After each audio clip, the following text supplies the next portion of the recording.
Hey there, it's Andrew with Membrium. Today we're joined by our good friend, email deliverability and automation expert, Adrian Savage. Adrian's going to share some really useful tips and advice on how to improve your email deliverability and make sure more of your emails actually reach people who are on your list. He's also going to tell us about a huge change in the way emails are being handled by email providers. Not that many people are openly talking about this, and it has a huge impact on everyone's business, which is why we wanted to share this with you today. Adrian, thanks so much for joining us. Hi, Andrew. Thanks for having me. It's great to be here. We're excited for you to share what you have to share with us today. So why don't you take it away? Okay, will do. Thanks very much. So I'll very briefly introduce myself. I'm as it says, I'm a dad, I'm a geek, I'm an entrepreneur. I've been a geek since I was about 7 years old when my dad brought home an Apple II computer for people old enough to remember that.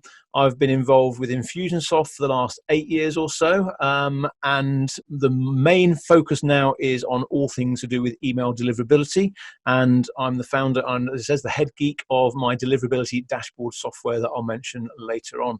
I've worked with some really big names to help them get their emails delivered, and I'm one of the very few people that specializes in email deliverability for small businesses. So that's like Infusionsoft users, ActiveCampaign users, HubSpot, MailChimp, that kind of thing.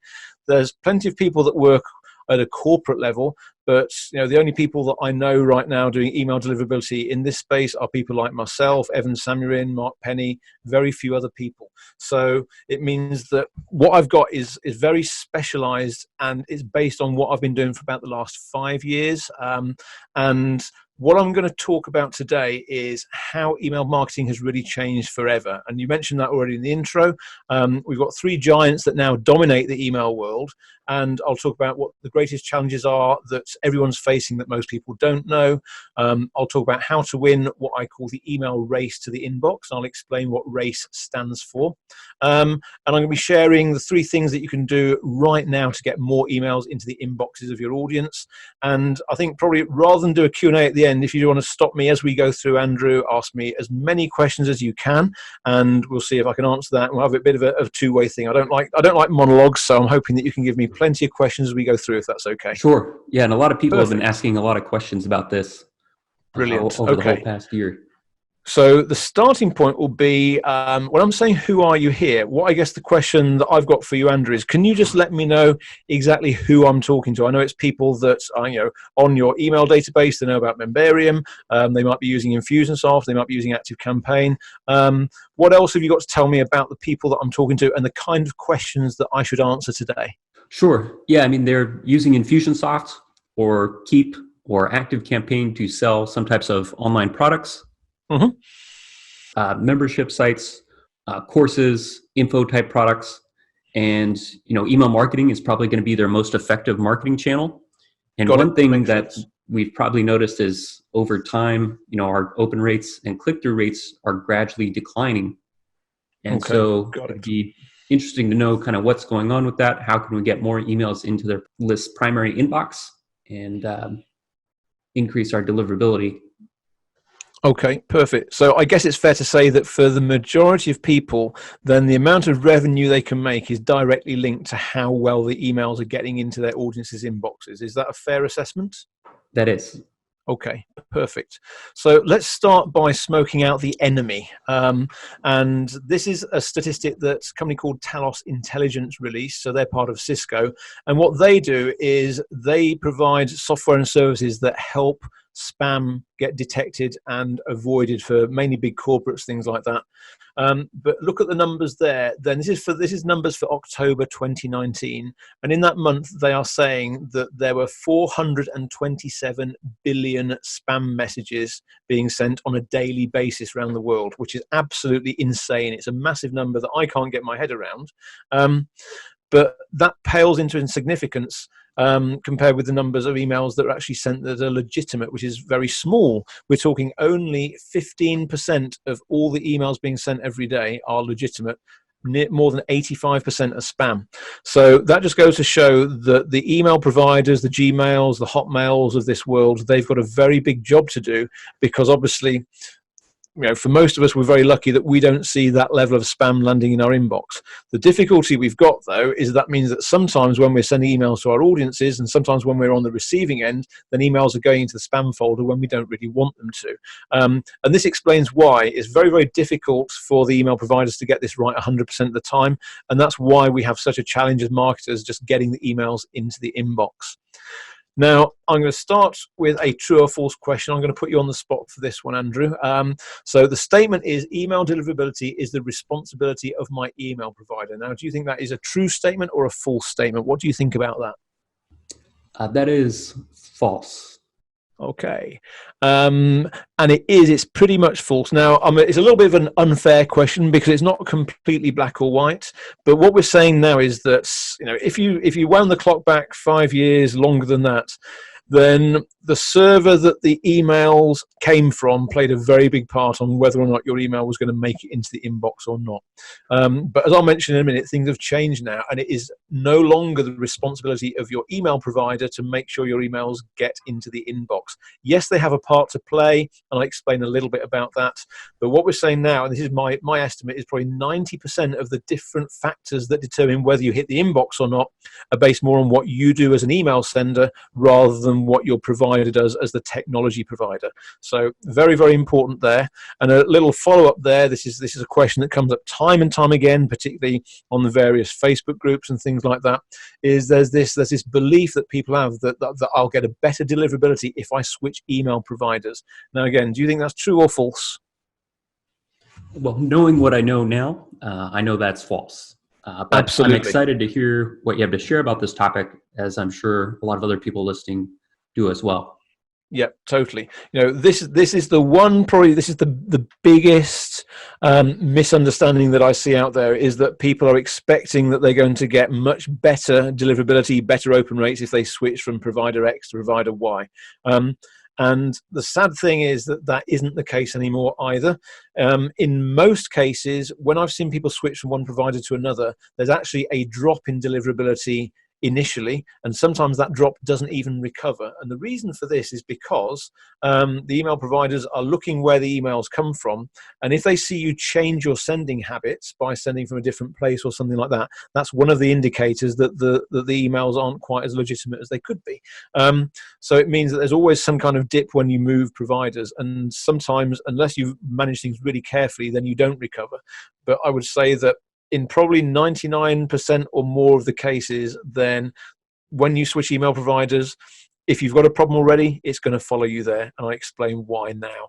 Because, as I mentioned earlier on, email marketing really has changed forever. I've been around for a while, not as long as some people, but 8 or 9 years now. And when I got started in this business, then it was very, very simple. You built the biggest list that you could, and then you mailed the hell out of it, and you kept mailing them until someone buys, until they die, until they unsubscribe. And that was nice and easy, and you'd get reasonable open rates, and everyone was happy. Unfortunately, things have evolved a lot in the last few years, and certainly in the last 12 months there's been some massive changes. So the first thing is that the giants have really taken control. So the chart that I'm showing there is a simple example of a typical client's email database. And in this case, you can see that the big three, that's Google, Microsoft, and Yahoo AOL, then they're dominating that list. We're saying that in this case, Google have got more than 60% of the list. It's nearly 2/3. Microsoft are in there at 15%. Yahoo and AOL are in there at 12%.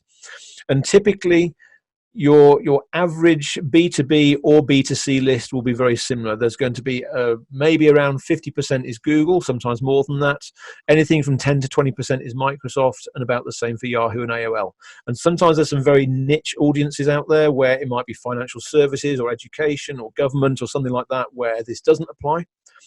But I would probably say that 96, 97% of all the different clients that I've worked with, they have a database that looks something like this, which means that we've got three big giants out there. We've got the 800-pound gorilla that is Google, and we've got Microsoft and Yahoo, and you've got to play by their rules. If you don't, your email is not going to get delivered into the inbox. I think that's the most important thing.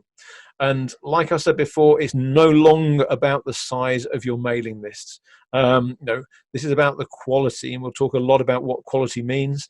And like I said, where you send the email from matters a lot less now, because there's things like authentication that I'll talk about that actually links things back a lot more to you personally rather than the software that you're using.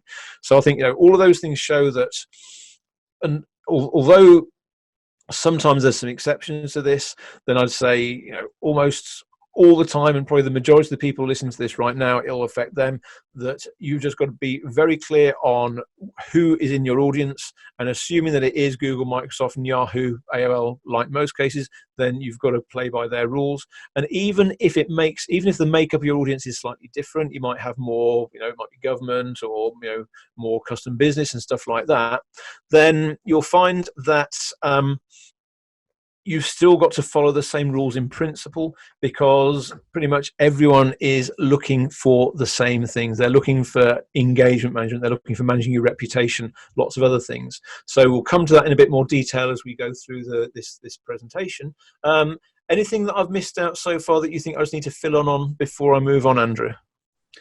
No, I guess you've nailed it. Okay. Perfect. So I'm going to share some of the greatest challenges that the majority of people don't know, because we talk a lot about deliverability and people don't always understand what deliverability means. You talk about deliverability, you talk about inbox placement, and people have got different definitions of some of these terms. So the best way to look at it is there are two different stages in the process here. The first stage in the process is the bit that your email marketing provider, whether it's Infusionsoft, Keep, ActiveCampaign, MailChimp, whoever it is, this is the part of the process that they own and they're responsible for, and that is getting the email to the server where the recipient is getting their emails on. So as an example, I use Google, I use G Suite to manage my emails. So when Infusionsoft sends an email to me, their job is getting that email sent from the Infusionsoft server to the Google Mail server. And as long as Infusionsoft get that bit right, then they have done their job. They have delivered the email. And yes, there's a few other bits they've got to do to make sure that they're not sending garbage out. So that's why Infusionsoft and everyone else will take a very hard line keeping spammers off their platform, because if they got a reputation for too much poor quality email going out, they would still get blacklisted. But Infusionsoft in particular, then I know the guys in the email team there, I know the guys in the email team at ActiveCampaign, and they both do a really good job making sure that they stay off the blacklist as much as possible. And if there is a glitch, and let's face it, nothing's perfect, occasionally something will go a bit wrong, then they will work very quickly, whether it's Google, Microsoft, Yahoo, one of the spam blacklist providers like Spamhaus, they will work very, very quickly to get those blacklist entries removed, and obviously they will very quickly kick the spammers off their system as well. So that is the step where the email is delivered from Infusionsoft to Google, Microsoft, or whoever. And the way that works in a bit more detail is Infusionsoft will actually open a connection to the Google server, Microsoft server, whoever, and they will say, hello, I've got an email for Adrian. And then Google server replies saying, okay, send me that email. Infusionsoft sends the content of that email through, and then Google replies saying, thank you, I've got that, thank you very much. And then Infusionsoft goes away and sends the next email. Now, sometimes Google or Microsoft, Yahoo, whoever, they might choose to say, I don't want to receive this email for Adrian because I don't trust you, because I think you're a bad sender. And they might do that based on it coming from an Infusionsoft server, very rarely. Sometimes they might do it because they don't like the person who has actually sent the mail, and I'll talk about that in more detail afterwards.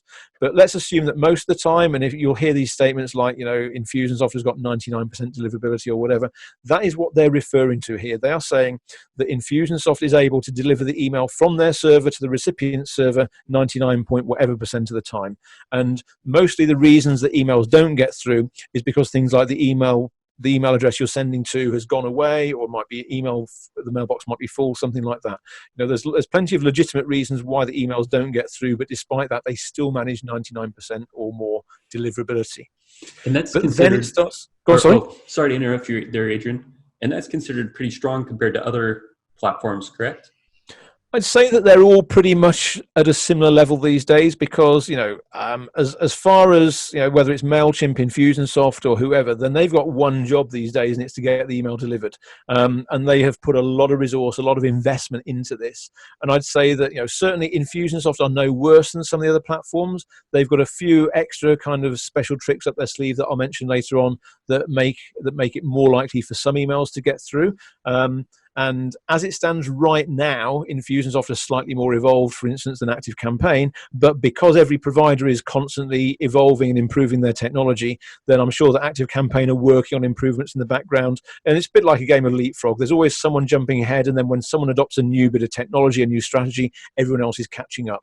So, it's like a year or two, several years back, I think MailChimp created this technology called Omnivore, where they try and detect if you're importing scrape lists and bought lists and things like that.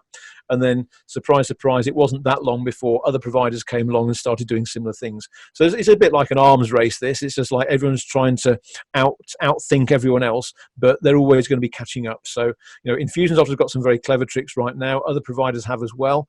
But I think it's just, it's worth bearing in mind that we're talking about tiny differences here. It's not enough to justify switching from one platform to another based on that. I think that's the important message, because at the end of the day, the majority of the work is actually what happens when the email has been accepted by Google, and that's the bit I'm going to talk about next.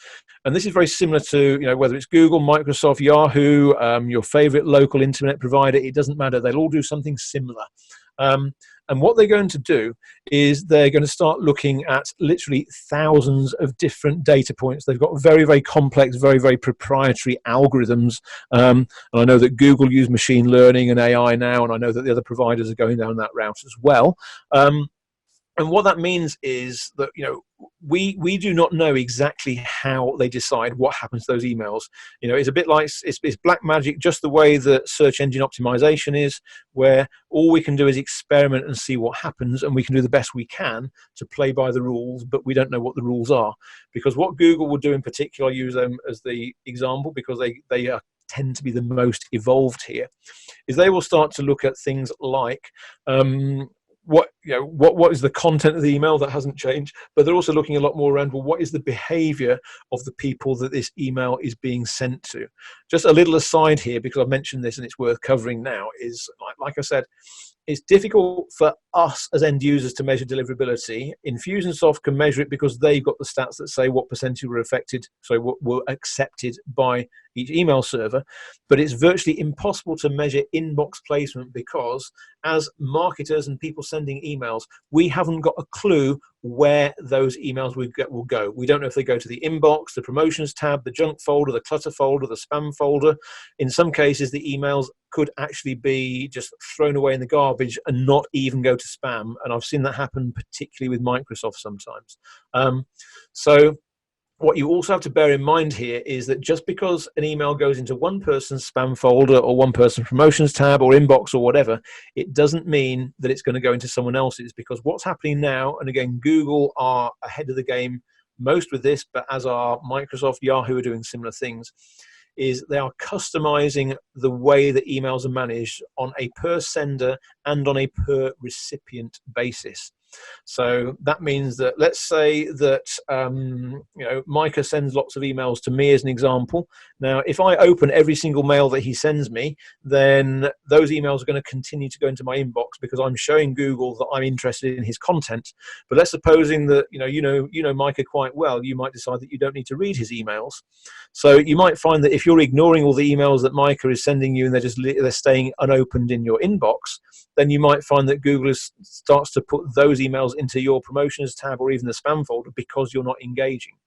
So even though there are mail testing tools out there that will tell you whether or not your email is going to the primary inbox, the spam trap, the spam folder, the promotions tab, whatever, that's only telling you what happens with a default user. It's not telling you what will happen when your audience is engaged. It's not telling you what will happen when your audience is unengaged. So it's very, very difficult now to be able to make, broad assumptions.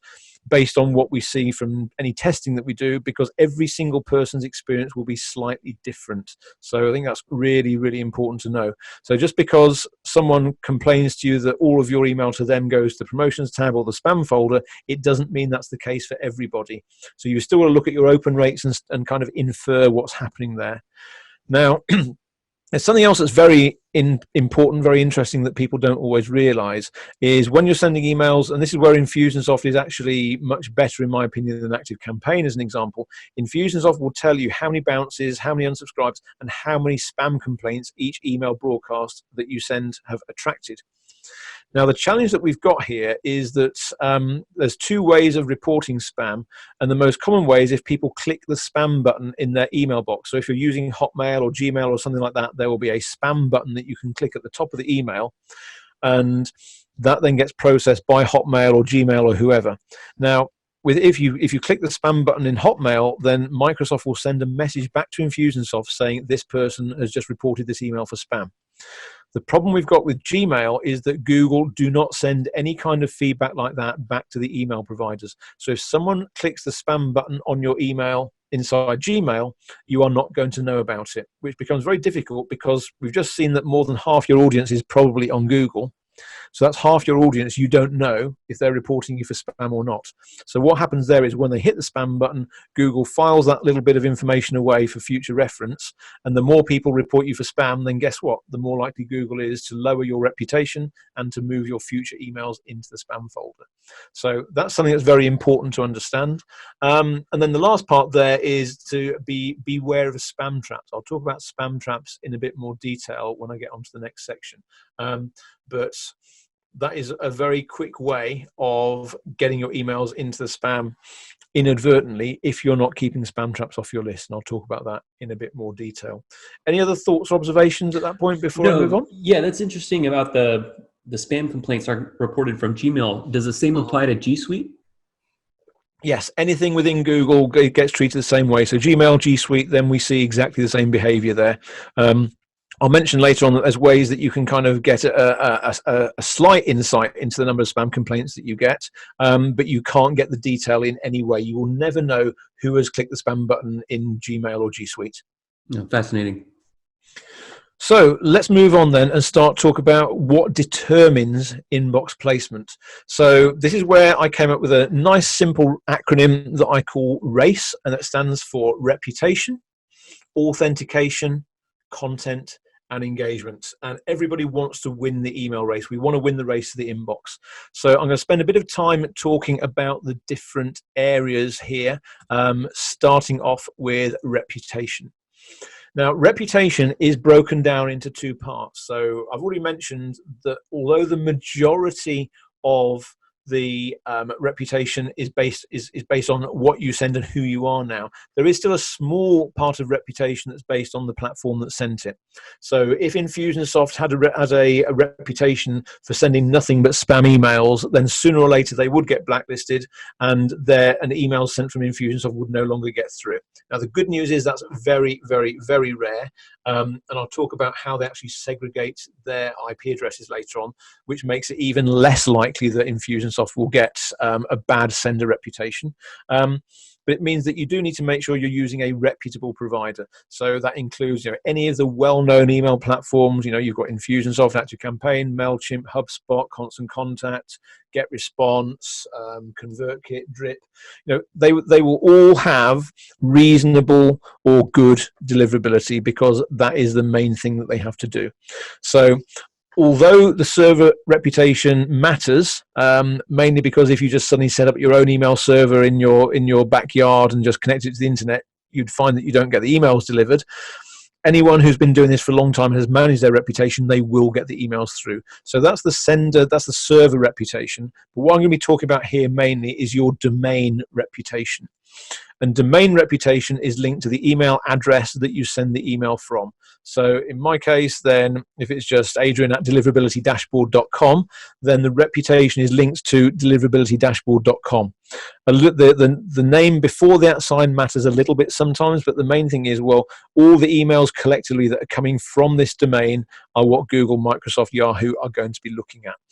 And this is where there's various traps that you can fall into that are going to actually hurt your reputation. Because like I already mentioned, what Google, Microsoft, Yahoo are doing is they are looking at the behavior of your audience. And if your audience click the spam button for lots of emails that you send them, then guess what? That's going to hurt your reputation. There's lots of things that your audience can do that hurt your reputation, but there are also lots of things that you can do to hurt your reputation as well. So this is where I will start by talking about spam traps. So a spam trap, there's two main types. The first one is called a pristine spam trap. And what that is it's an email address that has never, ever been used to legitimately receive emails. It's an address that's been made up purely to catch people doing naughty things with email. So let's say that I create a spam trap address and I just happen to publish it somewhere on a web page. As you can see in the second point on this slide here, we're saying don't buy or scrape lists. And here's a very big reason why. Is because there are people that are putting made up email addresses out there that are designed purely to catch people doing this. They're designed to catch people that are building email lists without getting consent. And if you have got one of those email addresses on your mailing list, and you can never tell if it is just by looking at it, because it will look like someone's name or some business name or something like that. But if you send an email to a pristine spam trap, then you are pretty much getting yourself into email jail almost instantly, because what that's showing is that somehow then you've got an email address onto your database that hasn't given you permission. It is impossible for someone to actually give you that address. Now, a slight aside there, then it is technically possible for someone who doesn't like you to actually nefariously sign up on your email list with a spam trap email address. Fortunately, there's not many nasty people out there and it doesn't happen that often, but it is technically possible. So that is the one reason, even if you've got some kind of email lead capture where you fill the form in, then there's still a potential risk to that. Now, the good news is that you can protect against that if you want to by using something called double opt-in, and I'm imagining that most people have heard of that. The idea behind double opt-in, which Infusionsoft calls email confirmation, is that as soon as a new address gets added to the email database, then it will send out an email to that person saying, please click here to confirm you want to receive my emails. Now, the good news is most spam traps don't actually pretend to be a real person. So if you send an email address to a spam trap, it won't click that link. So you can be pretty certain that you'll avoid pristine spam traps. And also by avoiding recycled spam traps that I'll come to in a second. And you can avoid them when they get added to your list by sending out an email confirmation. And if that link doesn't get clicked in the confirmation email, then as long as you never send an email to that person again, then you're avoiding the spam trap that way. So that covers pristine spam traps. And I'm sure that everyone who's listening to this has never bought a list. They never scraped a list off the internet. If you do, then that's what you risk. You risk actually inadvertently sending emails to spam traps. So be very, very careful with that. And then the second type of spam trap is what's known as a recycled spam trap. And this is something that it is much easier to fall foul of.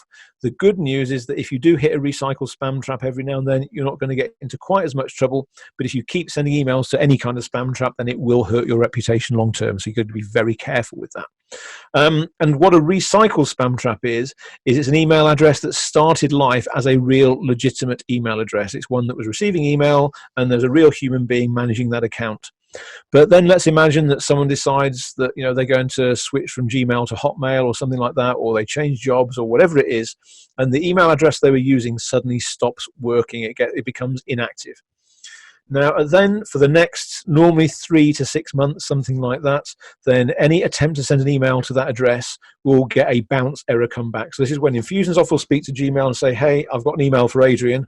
And Google will reply saying, no, there's no such user at this, no such user at this address. And they will reject that email.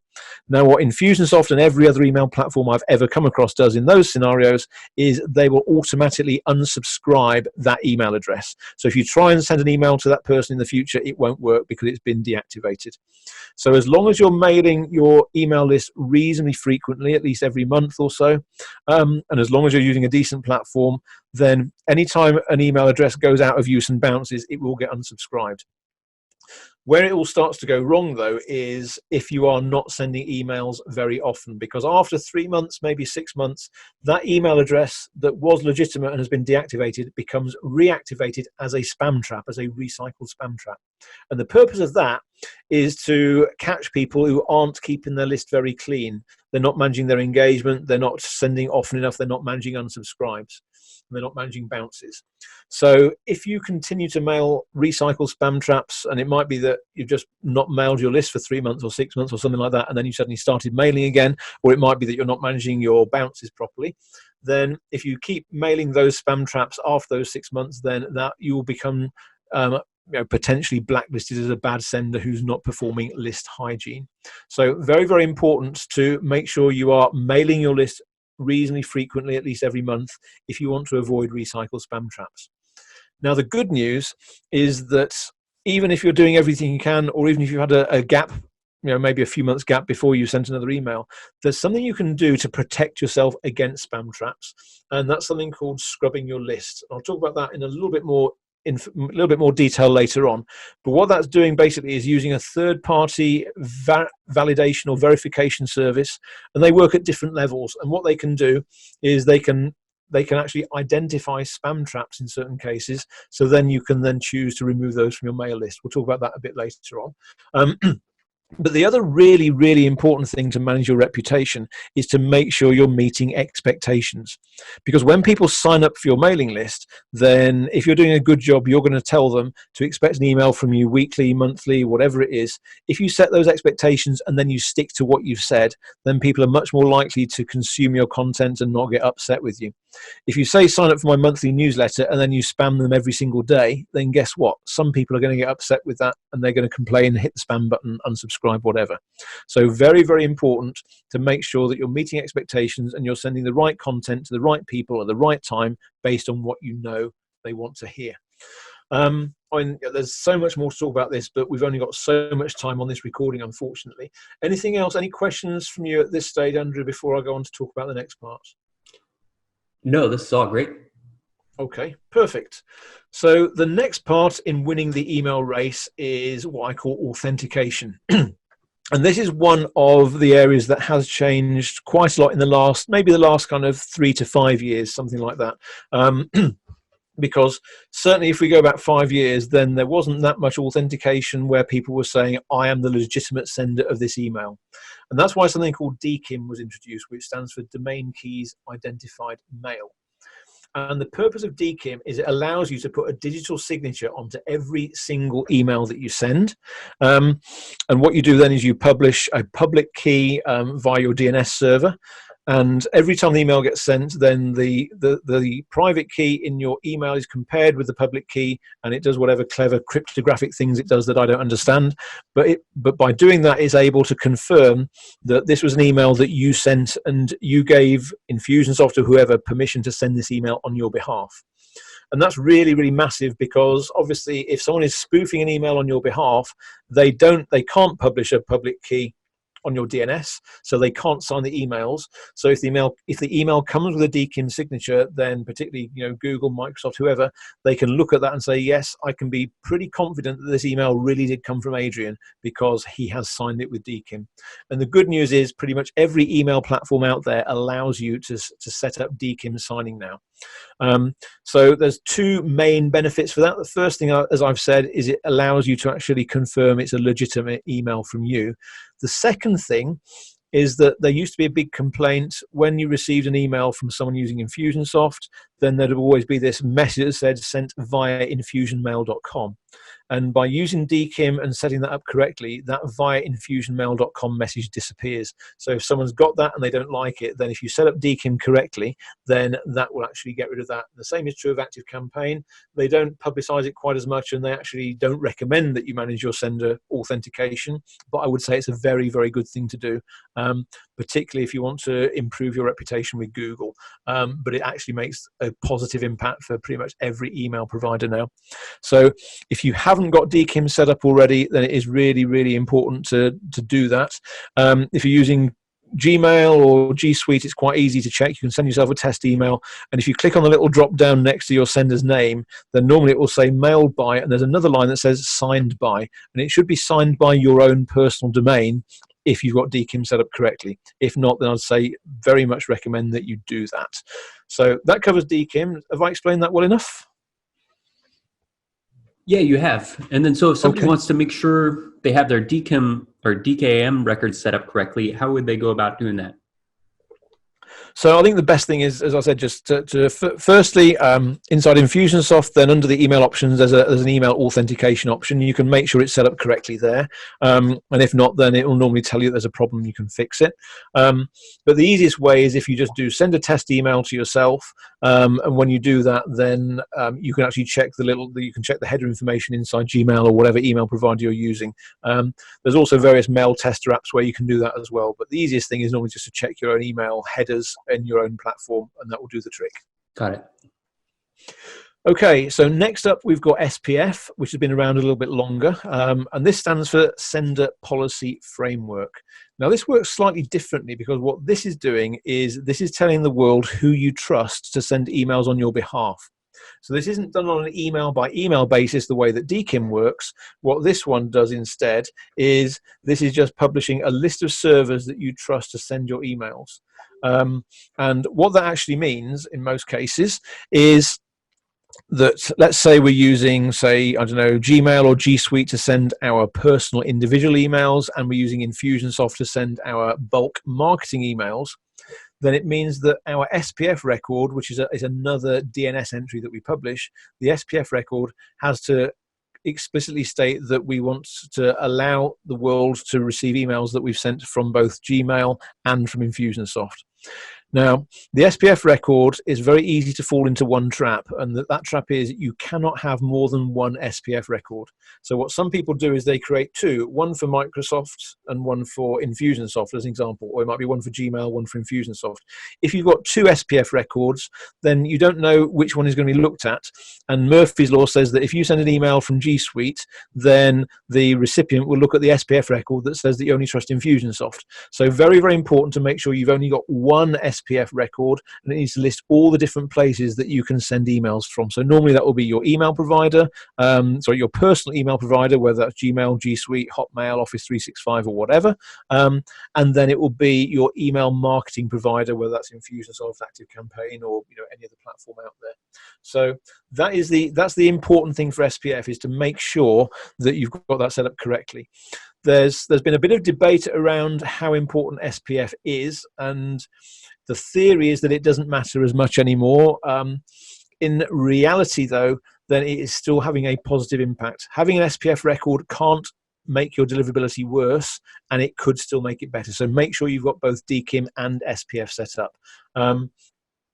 The best way, if you want to check some of these, also there's a website called mxtoolbox.com, and that will actually help you check if your SPF is set up correctly.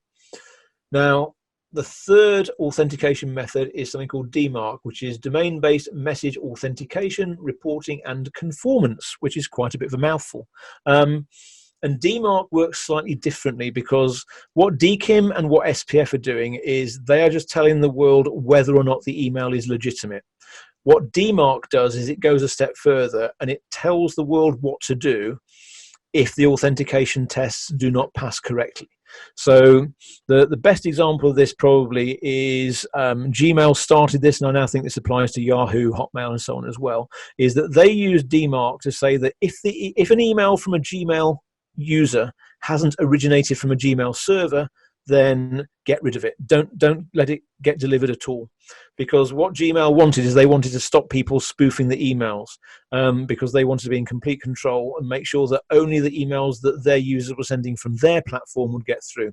So that means that because of DMARC, you can no longer rely on sending an email from Infusionsoft if your sending address inside Infusionsoft is a gmail.com address. If you send from anything like Infusionsoft or ActiveCampaign to a gmail.com, so from a gmail.com address or from a yahoo.com address, etc., then it probably won't get through, because their DMARC records all say, if this email does not pass SPF, then reject it. And obviously, Gmail themselves control their own SPF record, and Gmail will say only trust emails sent from a Google server. So then it goes to DMARC, and DMARC says, right, if we don't pass SPF, reject this email. Now, most people don't need a DMARC record. The main purpose of DMARC is to stop spoofing. However, if you've got a DMARC record set up, then it does make you look slightly more legitimate.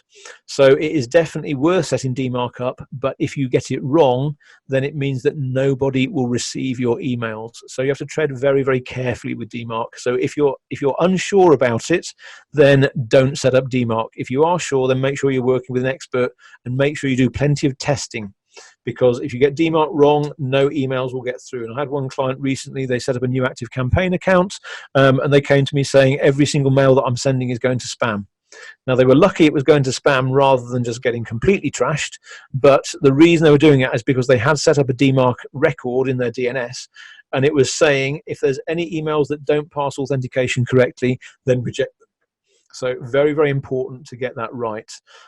I think that probably covers that's the basics. This is something where I could talk a lot more, but I don't want to get people's heads to explode too much. So is that sufficient for this bit, Andrew? Is there anything else that you'd like to mention? No, that's great. Yeah, we're excited to dive into more of the technical stuff too. I'm sure there's a lot of advanced users listening.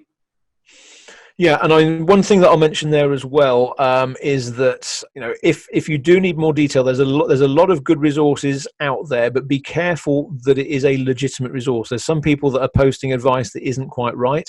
So again, this is where people like Evan, he will actually review and set everything up personally, as does Mark Penny. So if you aren't sure, then I'd say definitely get a professional who knows what they're doing to help with this. That's the most important thing. But I think now if we move on to talk about content, I won't spend too much time on content. The main reason is that it's not as important as it used to be. It still matters a lot, but it's more that there is just so much that can be covered that we could be here until next Christmas talking just about content. So what I will summarize are the most important things that will mainly dictate whether or not you hit the Google primary inbox or the Google promotions tab.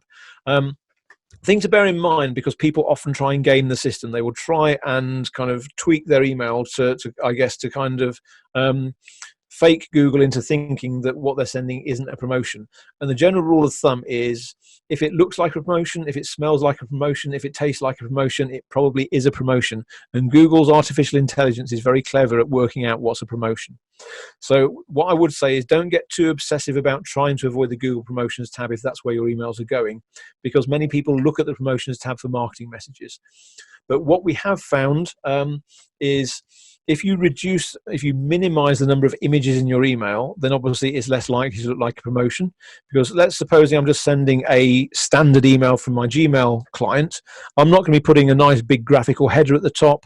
I'm not going to be having lots and lots of huge images all the way through. I'm not going to have lots and lots of links to the same thing as I go through the email. So it's about, if you make it look more like a personal email and less like a promotion, that's when it's going to go into the primary inbox. So it's about minimizing the number of images, 1 or 2 images at the most if you can help it. Minimize the number of links. And the testing that I've seen people do shows that if you've got 3 or more links, sometimes that's enough to make the difference between the primary inbox and the promotions tab. Which makes it very interesting, because if people are sending out email newsletters and things like that, then sometimes they might have lots of different links, lots of different articles. Now, I've seen several different schools of thought here. Some people have abandoned the traditional newsletter and they're going a lot more down the segmentation route, where they're only sending specific articles to specific people based on their interests, and that's certainly one thing to test. Other people will just send out maybe rather than a regular newsletter, they'll send out more frequent, smaller emails just with one link in them. And some people still do send newsletters out, and they find the newsletters still get delivered well. So, this is only one of the factors. I think that's what I'm stressing. And also very important to be aware that your results will be different from anyone else. So you need to test every last change that you make to your emails to see what the impact is. How does that affect open rates? How does that affect engagement? Just because one person says the email is going to promotions doesn't mean it is for everybody else. And then, I'm mentioning wording in there because there's still a few spammy words. Like if you put the word Viagra into your email, then it's probably more likely to go into spam. But the wording, isn't as much of a factor as it used to be, but it still counts. So make sure that you're writing in your own voice. And there's various websites where you can Google for spammy words and spam phrases, things like that. I'd say that it doesn't matter as much as it used to, but it still makes sense to maybe just check against some of the words that you've got in there. Now, you mentioned, let's see.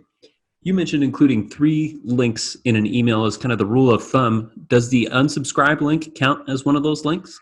It does indeed. One thing to bear in mind is that even if you include the same link more than once, the way that Infusionsoft's link tracking works, and this is true for pretty much any other marketing automation platform, even if you include the same link 3 times, there's a chance that it might have 3 different link URLs in the email. So that means you do have to be very, very careful to minimize the number. So I know that the traditional sales copy in an email might have the same call to action link, maybe 3 or 4 times repeated through the email, and there's a PS at the end. And if you do that now, then you are much more likely to end up in promotions because of that. So what I've seen a lot of people do now is they might change the call to action saying click the button at the bottom of this email rather than click here, click here, click here, and so on. So it can make a difference.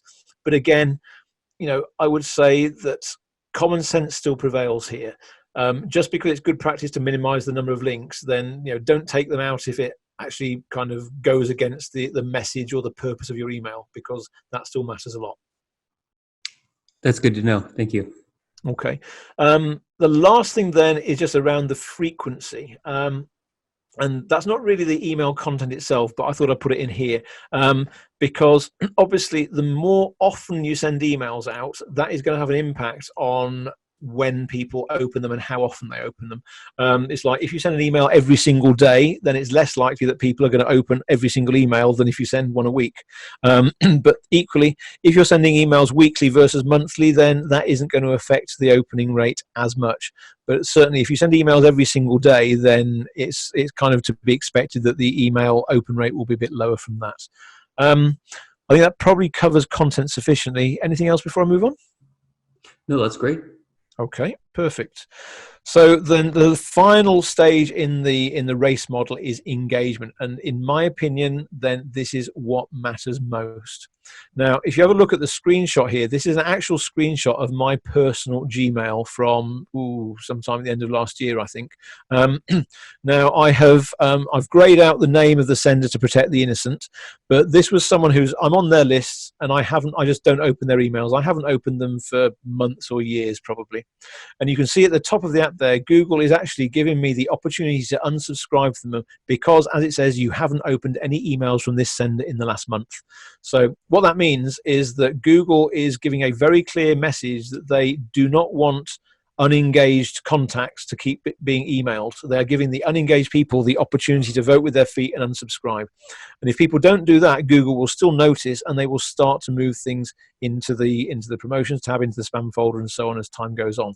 So that's a very, very clear indicator of how much how much importance Google places on engagement. But the first question that I'll quickly answer is, well, what actually is engagement? Because there's 2 definitions. The email marketing providers like Infusionsoft and ActiveCampaign have got one definition.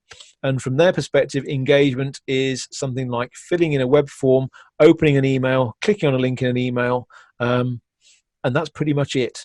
There aren't that many signs of engagement.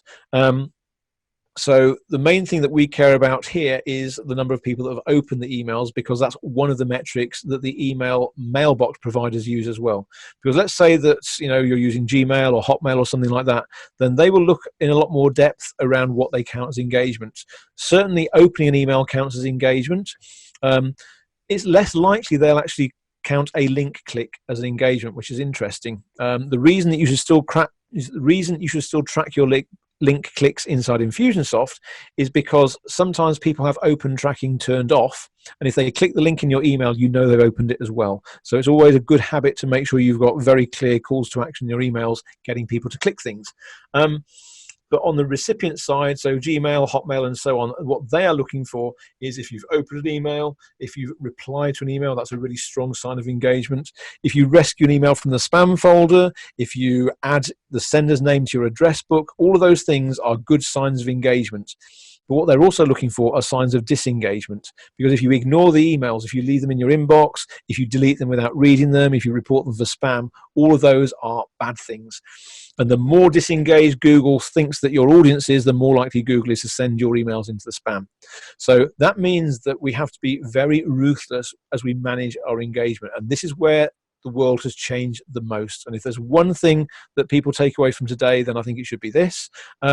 It's that you should stop sending emails to your unengaged contacts. Ideally, then you want to send emails only to the people that have opened something in the last 90 days. Or if you've got a good active list where you're getting lots of new leads, then if you can limit it to just people that have opened in the last 30 days, that will make a massive, massive impact on your open rates, on your reputation, and ultimately you will get more people seeing your emails, even though you're sending them to fewer people.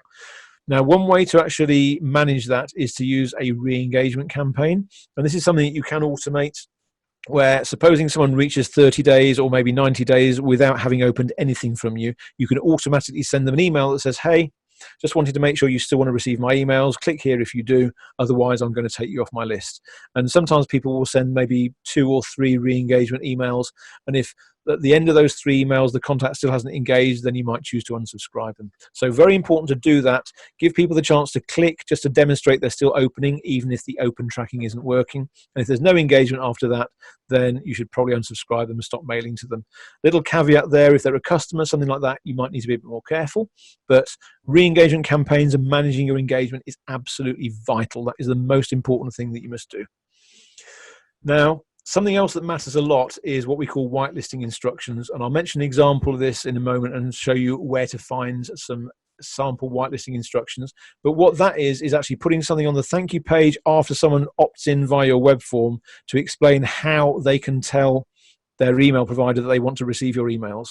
Because supposing on Gmail, if you set up what's called a filter in Gmail to say, whenever Adrian sends an email, always put it into the inbox, never send it to spam. Even if something happens to my email reputation, Google will still deliver that email to that person because they set the filter up. So encouraging people to whitelist you is very important. And the last thing that I'll mention here that is something, going back to what I mentioned earlier on, is about how Infusionsoft sends their emails now. Because what they will do is for every single individual contact that you email, they will choose to send that email from a different server with a different IP address with potentially a different reputation. And the way that works is they look at lots of different factors, things like how it... they're looking at how recently each contact opened an email and engaged with you. They're looking at the content of the email itself. They're looking at the overall reputation that they maintain of your account. So how good is your bounce management? How low is your spam complaint rate? All of those things will decide whether they send each email from a good IP address, a medium one, or a bad one. And there's probably more in that range as well. Lots of different things that determine that. So that means that if I'm going to send an email to you and you open an email from me yesterday, and it's high quality, high content email, that will probably go from a good IP address. If I'm sending an email to someone that hasn't opened something for 3 years and it's got the word Viagra in it, then guess what? That will probably get sent from a IP address with a bad reputation. And the reputation only gets good or bad because it makes sense that if you're only mailing well-engaged subscribers from one IP address, then that will have a good reputation because you won't be getting many bounces, you won't be getting many spam complaints. If you're mailing the unengaged people from a different IP address, then that will probably get a worse reputation because there's not much engagement, there's more likelihood the emails are going to bounce, and it may be that people have had enough and they're going to report you for spam sometimes. So it's not really that they didn't originally set it up with good and bad reputations. It's just that's how those servers, that's how those addresses have evolved based on the content that Infusionsoft is sending out, based on the engagement levels. So that's something that at the moment Infusionsoft does it that way. Other platforms aren't quite as evolved as that right now. They have different ways. I know that with ActiveCampaign, then they'll send from one single group of servers purely based on your overall account reputation. It's not based on the engagement level of each content at the moment, but I know that's likely to change as well because, as I said earlier on, things are always changing. But understanding how that works and understanding that this is why you might start to struggle to get unengaged contacts to re-engage with you is because it's a vicious circle. The less engaged people are, then the more likely they are to be sent from a server with a poorer reputation. So that's worth understanding. I don't know, have I done a good enough job there, Andrew, or do you need me to clarify that a bit? No, that is really valuable. I think you did make that very clear. One Okay. question I had is time spent reading an email considered a sign of engagement by the email providers? I honestly don't know that myself. I think it will depend on the email platform, and if someone's using the Google web interface where Google can actually time that, it wouldn't surprise me at all if they are doing that. Um, but if you're using something like the Apple Mail client on your phone and it's reading a Gmail email, then at that point Google don't know. So I'd say that Right. it's possible. But I don't think it's likely to be one of the biggest indicators at this stage. But I think at some point it is likely to change, and anything like that, as the providers get more and more intelligent, then they could take things like that on board a lot more, I think. Got it. So what I'm going to share next is a little example of what happens if you do and if you don't manage your engagement well, because this is a client that worked with me for the last few months of last year, and they came to me in about kind of August, September, they started talking. And as you can see, this is a graph. So this is one of the things that my Deliverability Defender software does. So this is part of my paid for software. And what it can do is it can report on the average open rates, not just across everything, as you can see there with the blue line, but it can also break it down by individual providers like Gmail, G Suite, Hotmail, Office 365. So all of the main providers.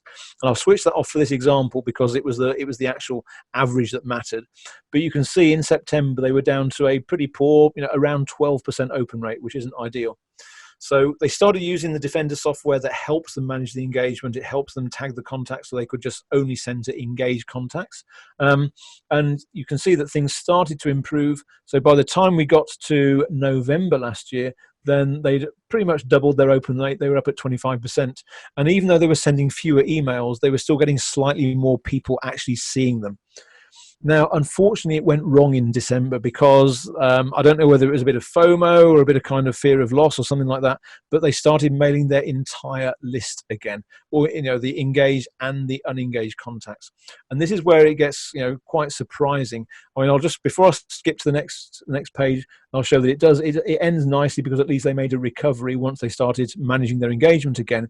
But what actually happened, and this is a snapshot of Google Postmaster tools, which if you send enough mails, you can use this yourself to monitor your own domain reputation. And this is what Google thinks of you as a mail sender.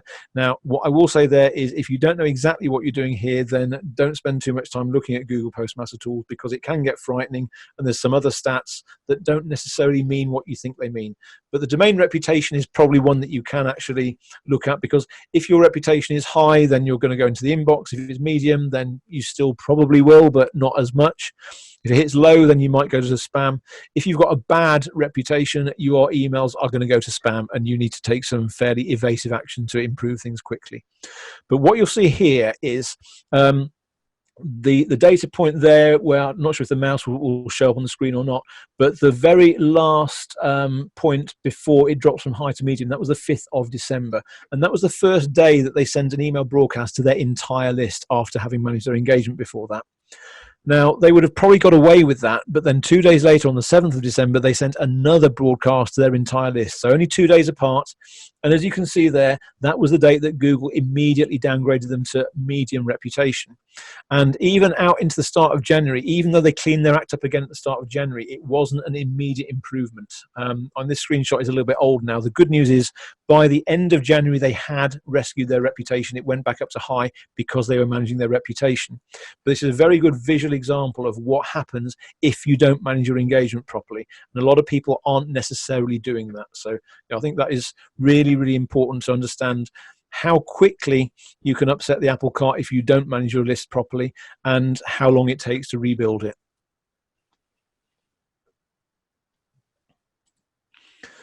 So what I'm going to share now is the top 3 things that you can do right now to get more emails into the inbox of your audience.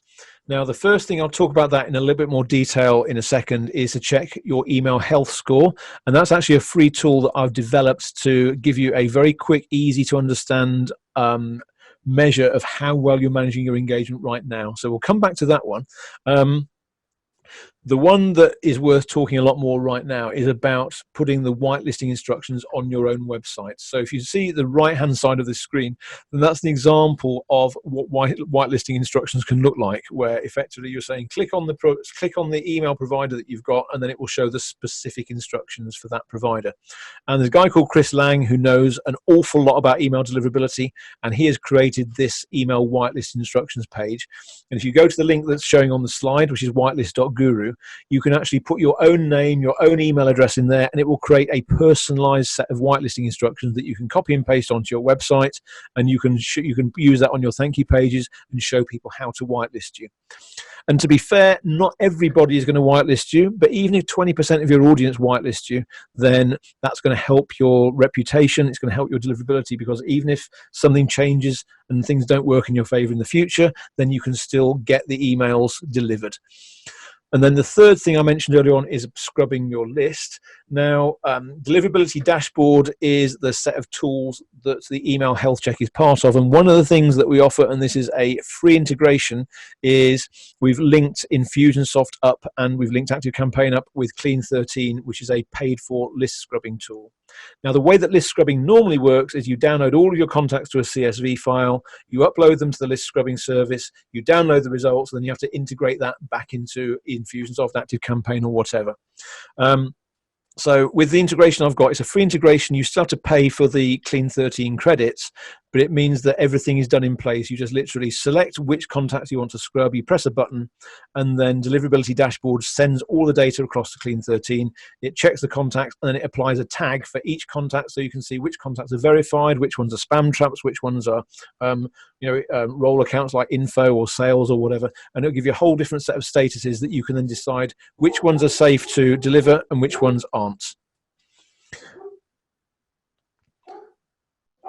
That's great. Yeah, I'm really glad it was really easy when we scrubbed our list through your integration that you set up. And then, so if somebody's interested in checking their email health score, how would they go about doing that? Okay, so if they want to do that, then I'm just going to move on to the next slide here. So we've got a link here to the email health check. So nice simple address, it's just emailhealthcheck.net. And I've got a screenshot of 2 different outcomes that you can get, because it really is this simple. You just register for the health check. You'll receive an email with the username and password to log into the site. You connect up Infusionsoft, ActiveCampaign. It also works with Keep, MailChimp, and HubSpot, and I'm adding some more systems in as well. And then it will go away, download the information from your account, and then it will come back as quickly as possible with a nice simple score, somewhere between 0 if things are really bad, or 100 if things are absolutely amazing. And then depending on your score, it will explain what that means and how you can start to improve it.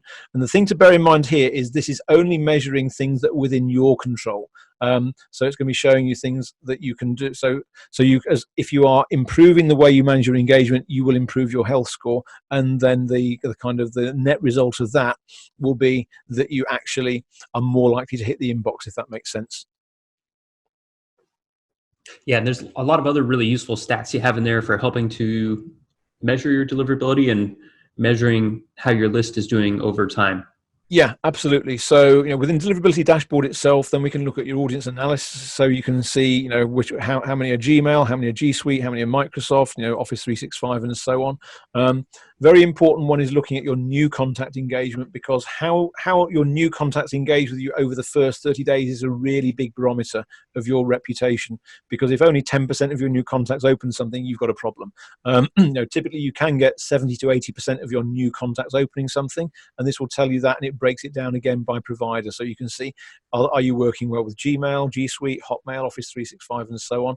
I mentioned the list scrubbing integration, and the thing is, there's lots more coming with this as well. So I mentioned there's the paid for Defender software that goes one level further, and that's mainly there as a time saver, because it will automate a lot of the tasks that you might have to do manually. And then also, if you're in a real sticky situation, then we can provide other consulting paid for services. We do email deliverability audits, and we do other consulting as well. So although the majority of people don't need that, I think it's always good to know it's there as an option. But I would say that anyone listening to this, if you've got an Infusionsoft account, ActiveCampaign, or any of the other platforms, then it's worth doing an email health check for free, just to see how you stand, because sometimes you don't know what you don't know. I think that's, I've had a few people take the test, and they were surprised how low the score was, but they were even more surprised surprised when they made a few changes and suddenly saw their open rates started to go up as a result. That's great. And then if anybody has any questions that they want to ask you directly, what would be the best way to get a hold of you? Yeah, so one way is to join the Deliverability Dashboard Facebook group. So if you sign up for the dashboard, then there's a link to that inside the health check page inside the dashboard. Or welcome to find me on Facebook. It's just facebook.com/Adrian Savage. Add me as a friend. I'm always happy to answer questions on there as well if it's not too complex. And yeah, if there's any way I can help, then always happy to answer as many questions as I can on deliverability. Awesome. And we'll have links directly below this video to all of those resources. Perfect. And then thank you so much for joining us today and sharing this with us, Adrian. We really appreciate it. It's been an absolute pleasure. No, thanks, Andrew. It's been really, really good to share it, and I hope everyone finds it useful. All right. Thanks, Adrian. Take it easy. Great stuff. Thank you.